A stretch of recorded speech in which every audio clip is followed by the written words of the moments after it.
जब स्कूल से पढ़ा कर जब जाते हैं तो बच्चे लोग यही पूछता है कि सर सैलरी आया कि नहीं आया। घर परिवार यही पूछते हैं पैसा आया कि नहीं आया। बच्चा रोता है कि बिस्किट नहीं है, भूखा रोता है। 6 महीने से उनको सैलरी नहीं मिलेगा तो किसका परिवार चलेगा? परिवार नहीं चल रहा है सर। रोज माँ पूछती है कि सर पैसा आया, पैसा आया। कंपनी पैसा देगी तब ना पैसा आएगा सर। बिना पैसों के कैसे जिएगा कोई? सरकार से मैं यही मदद मांगना चाहता हूँ कि जो कंपनी के थ्रू जो पेमेंट किया जा रहा है वो जेईपीसी के थ्रू डायरेक्ट व्यावसायिक शिक्षा के अकाउंट में पेमेंट किया जाए। कंपनी पैसा उठा लेती है फिर भी पेमेंट नहीं कर रही। हमारा शोषण हो रहा है। हमारा ये प्रॉब्लम है कि हम झारखंड वासी है। हमारे हित के लिए ना कोई नेता आ रहा है। यह सैलरी के नाम पे शून्य है, जीरो, ऑलमोस्ट जीरो है। और हम लोग इतना फ्रस्ट्रेटेड हो गए हैं कि हम लोग कुछ भी कर सकते हैं आज। हमारी मांगे सिंपल सी है सर। हम यहाँ पे सालों से पोस्टेड हैं। हम अपना सब ड्यूटी ईमानदारी से निभाते हैं, लेकिन पिछले 6-7 महीने से हम सबको सैलरी नहीं मिला है। हमारी मुख्य मांग यही है कि हमारा एटलीस्ट सैलरी रिलीज करें। हमने फेस्टिवल बिना सैलरी के मना लिया। हमें जेईपीसी से आश्वासन मिला था कि दुर्गा पूजा के पहले पेमेंट हो जाएगा। मैं व्यावसायिक शिक्षक हूँ सर, हजारीबाग में डिस्ट्रिक्ट सीएमएसओई। जी सब जितने हैं सर सब व्यावसायिक शिक्षक ही है। और हमारा ये है कि हमारा एक तो नियमित नहीं मिलता है और 6-7 महीने से नहीं मिला है। और आश्वासन बार बार दिया जाता है कि आपको मिल जाएगा। और अभी कंडीशन इतनी खराब हो गई है, कंपनी हम सबको धीरे टर्मिनेट भी करना शुरू कर दी है बिना किसी रीजन के। पूछने पे सिर्फ ये कह रही है हमें फंड नहीं मिल रहा है तो हम आपको पेमेंट कैसे करेंगे।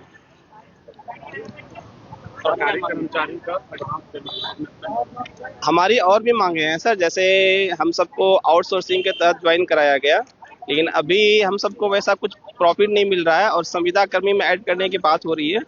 सब जगह से आउटसोर्सिंग को संविदा कर्मी में ऐड कर रहे हैं, लेकिन हम सबका उसमें नाम नहीं है। हमारी वो मांगे भी हमें संविदा कर्मी का दर्जा मिले। सर हम लोग का सबसे बड़ा प्रॉब्लम है ना, हम लोग झारखंड के निवासी है। ना ही हम लोग को सही से सरकारी नौकरी दिया जाता है। अभी हम लोग सरकारी नौकरी का तैयारी कर रहे थे, ना ही सीजीएल एग्जाम सही से ले पा रही है, ना ही और टेक्निकल स्टाफ का ले पा रही है, ना ही अभी जो कांस्टेबल का ले पा रहा है, ना जेपीसी का सही से ले पा रहा है। सर हम लोग करें क्या? यदि किसी तरह कॉन्ट्रैक्ट बेसिस पे यदि हम लोग लेते हैं तो उसको भी सैलरी नहीं दिया जाता है। 6 महीने से सैलरी नहीं दिया जाता। उनका परिवार 6 महीने से चलेगा सर? बताइए आप हमें। 6 महीने से उनको सैलरी नहीं मिलेगा तो किसका परिवार चलेगा? परिवार नहीं चल रहा है सर। रोज माँ पूछती है कि सर पैसा आया, पैसा आया। कंपनी पैसा देगी तब ना पैसा आएगा सर। बिना पैसों के कैसे जिएगा कोई? आप या तो सरकारी नौकरी दीजिए ना हमें। हम तो तैयारी कर रहे थे ना। अब जेसीसी सीजीएल का क्या हाल किए? आप नेपाल जाके एग्जाम लीक करवा रहे हैं और बोल रहे हैं कि नहीं पेपर लीक नहीं हुआ है। हम तैयारी भी तो कर रहे हैं। अब स्टूडेंट से आप चाह रहे हैं कि वो लोग फिर देशद्रोही बने। ये किस तरह का न्याय हो रहा है सर? पूरा शोषण किया जा रहा है। हमारा शोषण हो रहा है। हमारा ये प्रॉब्लम है कि हम झारखंड वासी है। हमारे हित के लिए ना कोई नेता आ रहा है। स्टूडेंट के साथ साथ व्यावसायिक शिक्षक को भी शोषण किया जा रहा है। सरकार तो शोषण कर ही रही है, प्लस साथ में बिचौलिया कंपनी को लाकर झारखंड को लुटवाने के काम कर रही है। मैं सरकार से यही मांगना चाहता हूं कि हर महीना व्यावसायिक शिक्षक को सैलरी समय पर देने की गारंटी दे। अगर 5 तारीख को सैलरी देगी तो 5 तारीख को गारंटी दे, और 10 तारीख को देने की गारंटी देगी तो 10 तारीख को गारंटी दिया। लेकिन आज दिया जा रहा है, अभी फंड में पैसा नहीं है, अगले महीने किया जाएगा, 5 तारीख को किया जाएगा, अगले सप्ताह किया जाएगा, सेकेंड वीक में किया जाएगा, थर्ड वीक में किया जाएगा, लास्ट मंथ में किया जाएगा, फर्स्ट मंथ में किया जाएगा, 5 तारीख को किया जाएगा, 2 तारीख को किया जाएगा। ये ऐसा जबरदस्त नौटंकी जो चल रहा है ना, ऐसा रंग बदलने में जो है ना, गिरगिट भी इतना जल्दी रंग नहीं बदल रहा है जैसा कि अभी ऐसा हाल हो रहा है। ऐसे में हमारी समाज और विद्यार्थी और पूरा झारखंड का लोग जो है त्रस्त हो चुका है। ऐसे में सरकार से मैं मदद मांगना चाहता हूं कि हमारी सहायता करे और झारखंड को बाहरी कंपनी को लूटने से बचाए। अभी लगभग 6 महीना से हम लोग का मानदेय बकाया है, जिसके लिए हम लोग निरंतर जेईपी ऑफिस आ रहे हैं। बार बार आश्वासन देके हम लोग को लौटा दिया जाता है। दुर्गा पूजा पर्व में भी हम लोग को कोई भी वीटी को पेमेंट नहीं दिया गया। अब दिवाली है, दिवाली में भी ये लोग कुछ रिस्पॉन्स नहीं कर रहे कि वेतन मिलेगा या कि नहीं मिलेगा। अभी गवर्नमेंट कर्मचारी जितने भी है उनको सरकार से कल नहीं आया नोटिस कि उनको एडवांस अग्रिम राशि मिले, पेमेंट मिले अगले महीना का। और हम लोग को यहाँ पे आने का सबसे बड़ा कारण ये है कि हम लोग को कम से कम फेस्टिवल को लेकर के पेमेंट मिले। लगभग हम लोग 1000+ की संख्या में वीटी हैं, अपना दिन रात मेहनत करते हैं, अपना 100% योगदान देते हैं सभी कामों में, फिर भी हम लोग के साथ इस तरह का न्याय होता है सर। तो मैं इससे गुजारिश करूंगा कि जल्द से जल्द हमारी समस्याओं को सरकार तक पहुंचे ताकि हम ही लोग का समस्या का समाधान हो। इमेज है, मैं बोकारो से हूँ, मैं व्यवसायी शिक्षक हेल्थ केयर से हूँ। मैं यहाँ आई हूँ क्योंकि हमारा 7 महीने से वेतन नहीं दिया गया है। हमारी सारी जो ऊपरी कमाई तो नहीं है सर, ऊपरी कमाई होता तो हम व्यवसायी शिक्षक बनने नहीं आते। अगर हम व्यवसायी शिक्षक में हम आए हैं तो हमें सैलरी चाहिए, बिना सैलरी का तो कोई काम नहीं करता है। हम लोग को सैलरी चाहिए, हमें अपना घर परिवार चलाना है।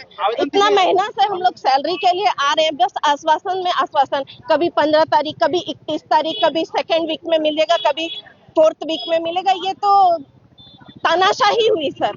हम लोग झारखंड से, हम लोग झारखंड में ही हम लोग को नौकरी नहीं मिलेगी, हम लोग तो कहाँ जाएंगे। और बाहर के लोगों को परमानेंट जॉब मिल रहा है, और बोला जाए तो परमानेंट जॉब करने वाले शिक्षकों को एडवांस सैलरी मिल रही है दीपावली की वजह से। ना आदमी दुर्गा पूजा बना पाए, ना दीपावली बना पाएंगे, कुछ पर्व त्योहार नहीं बना पाएंगे तो हम लोग का नौकरी किस काम का। उससे अच्छा है कि हम लोग यहीं पे बैठे रहें। देगा खाना पीना सरकार? देगा क्या सरकार? कुछ नहीं देगा। सब तरफ पैसा बटाया जा रहा है, लेकिन हमारे व्यवसायी शिक्षक को कुछ भी नहीं मिल रहा है। हमारी बहुत सारी संख्या है व्यवसायी शिक्षक में, लेकिन बहुत आज के बंदी के कारण बहुत लोग शिक्षक लोग पहुंच नहीं पाए हैं। लेकिन जो पहुंचे हैं उनकी मांग को, हमारी मांग को पूरी की जाए, बस हम लोग यही चाहते हैं। और हमारा सैलरी जो है रेगुलर बेस में दिया जाए। हमें मिलता कितना है? 20,000 से भी कट के कम मिलता है, तो उसमें कितना हम लोग कर पाएंगे। और महंगाई के इतना देख के कोई भी इंसान क्या सोचेगा। ये शिक्षक है तो इनको बहुत अच्छा सैलरी मिल रहा है, लेकिन नहीं, यहाँ सैलरी के नाम पे शून्य है, जीरो, ऑलमोस्ट जीरो है। और हम लोग इतना फ्रस्ट्रेटेड हो गए हैं कि हम लोग कुछ भी कर सकते हैं। आज हम लोग क्या करके भी नहीं रो पा रहे, दिल से रो रहे हैं। आंसू भले ही नहीं आ रहा है, लेकिन दिल से पूरा रो रहे हैं। जब स्कूल से पढ़ा कर जब जाते हैं तो बच्चे लोग यही पूछता है कि सर सैलरी आया कि नहीं आया। घर परिवार यही पूछते हैं पैसा आया कि नहीं आया। बच्चा रोता है कि बिस्किट नहीं है, भूखा रोता है। समझे? सरकार से मैं यही मदद मांगना चाहता हूँ कि जो कंपनी के थ्रू जो पेमेंट किया जा रहा है वो JEPC के थ्रू डायरेक्ट व्यवसायिक शिक्षा के अकाउंट में पेमेंट किया जाए। कंपनी पैसा उठा लेती है फिर भी पेमेंट नहीं कर रही है। सर हम लोग का समस्या ये है कि हम लोग को 7 महीना से पेमेंट नहीं दिया गया है, और मेरा छोटा बच्चा है। बच्चा अगर कुछ दूध मांगेगा पीने के लिए तो कहाँ से देंगे सर? 7 महीना से पेमेंट नहीं मिला है। हम लोग को घर जैसे तैसे चल रहा है, क्या करेंगे? बच्चा रोता है फिर भी नहीं दे पाते हैं। यही सरकार से मांग है कि हम लोग का जो 6 महीना से 7 महीना से वेतन रुका हुआ है वो मिल जाए बस। व्यवसायिक शिक्षक में है सर। जहां 27 वर्षों के सफर में 17,000 से भी अधिक छात्रों ने डॉक्टर एवं इंजीनियर बनकर भरे सफलता की ऊंची उड़ान। जहां साधारण छात्र भी झारखंड टॉपर्स बनकर बना रहे इतिहास। दूरदर्शी शिक्षाविद श्री विपिन सिंह के मार्गदर्शन में मेडिकल एवं इंजीनियरिंग के लाखों छात्रों के लिए आशा की किरण के रूप में goal nation's leading institute. TheFollowUp.in. Like, share and subscribe. www.thefollowup.in